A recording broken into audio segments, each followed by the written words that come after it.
بسم اللہ الرحمن الرحیم۔ حال ہی میں جامعہ دارالقرآن فیصل آباد کے سٹیج پر پیش آنے والے ناخوشگوار واقعہ کے بعد دینی حلقوں میں بلا شبہ ایک افسردگی اور تشویش پائی جا رہی ہے۔ ایک طرف وکیل مدارس دینیہ مولانا قاری حنیف جلندری صاحب تو دوسری طرف عالمی مبلغ اسلام مولانا طارق جمیل صاحب ہیں۔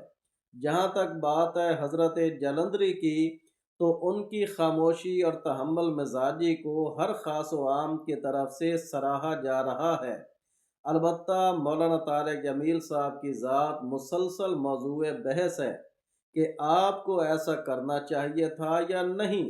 بعض لوگ مولانا کے اس عمل کو بے تکلفی کا نام دے رہے ہیں، جبکہ بعض لوگ نامناسب طرز عمل قرار دے رہے ہیں۔ یہاں اس کے ساتھ ساتھ اب ایک دلچسپ پہلو بھی سامنے آ رہا ہے کہ ان دونوں حضرات میں بڑا اور عمر رسیدہ کون ہے۔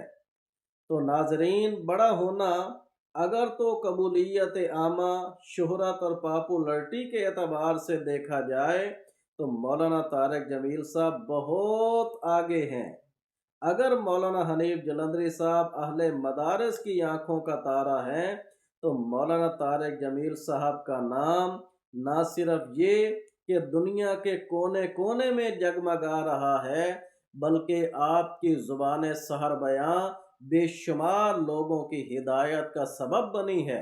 اور اگر بڑا ہونا علم اور تفقہ فی الدین کے اعتبار سے دیکھا جائے تو ماننا پڑے گا کہ تبحر علمی اور فہم قرآن و سنت میں حضرت قاری حنیف جلندری صاحب کا قد مولانا طارق جمیل صاحب کے بنسبت بہت بڑا ہے۔ اب رہی بات عمر کی، تو عمر کے اعتبار سے چند سال بڑا یا چھوٹا ہونا یہ کوئی معنی تو نہیں رکھتا، مگر پھر بھی ہم آپ کو بتائے دیتے ہیں کہ مولانا حنیف جلندری صاحب کا سن ولادت 1963، جبکہ مولانا طارق جمیل صاحب کا 1953 ہے۔ اس اعتبار سے حضرت جلندری کی عمر 63 سال، جبکہ مولانا طارق جمیل صاحب 73 سال کے ہوئے، یعنی آپ عمر میں حضرت جلندری سے پورے 10 سال بڑے ہیں۔ تو اب عمر کا لحاظ تھا یا شخصیت کا احترام؟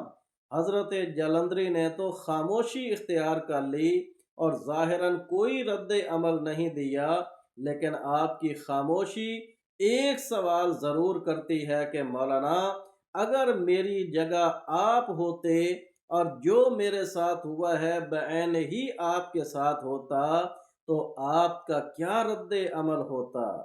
مجھے ایک شعر یاد آ گیا، یہ اور بات کہ ممبر پہ آ کے کچھ نہ کہیں، خاموش لوگ بلا کے خطیب ہوتے ہیں۔